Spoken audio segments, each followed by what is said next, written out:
নমস্কার। Spiritual bulletin stories চ্যানেলের সকল শ্রোতা ও দর্শককে জানাই সাদর সুস্বাগতম।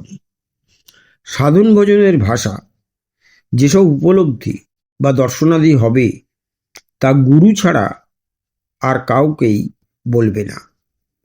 তোমার আধ্যাত্মিক সম্পদ, তোমার অন্তরতম চিন্তাধারা নিজের অন্তরে লুকিয়ে রাখবে, তা অপরের কাছে প্রকাশ করবে না। ওটা তোমার পবিত্র গুপ্তধন, একমাত্র ভগবানের সঙ্গে একান্তে উপভোগ্য হয়।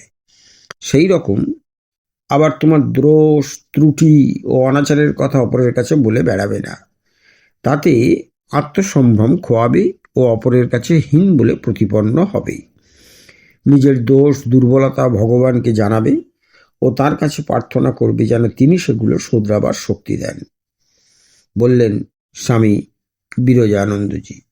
অসাধারণ দুটো শিক্ষা তিনি তাঁর এই কথার মধ্য দিয়ে আমাদেরকে দিলেন। কেন তিনি এ কথা বললেন? না, আমরা যারা নিয়মিত জপ ধ্যান করি, বিভিন্ন উপলব্ধি অনুভূতি দর্শন তো হয়েই থাকে। যারা একান্ত মনে ব্যাকুলভাবে ঈশ্বরকে ডাকে তাদের হয়। এই কথা যদি অন্য কাউকে একবার বলে দেওয়া যায় গুরু ছাড়া, তাহলে কিন্তু ভবিষ্যতে আর কোনোদিন সেই অনুভূতি দর্শন বা উপলব্ধি হবে না। আর দ্বিতীয় যেটি বলা হলো, বললেন স্বামী বিরজানন্দজি যে নিজের দোষ ত্রুটি দুর্বলতার কথা কাউকেই বলতে নেই। বলে লাভ কি? বরং তার হাতে অস্ত্র তুলে দেওয়া, যাকে বলবেন সেই অস্ত্র সে আবার আপনার উপরেই প্রয়োগ করবে, আপনার দুর্বলতা দোষ ত্রুটিগুলোকে নিয়ে। তাই এগুলোও বলা উচিত নয়। নিজের দোষ ত্রুটি দুর্বলতা চাহিদা যা কিছু বলতে হয় একমাত্র ভগবানের কাছে বলতে হয়।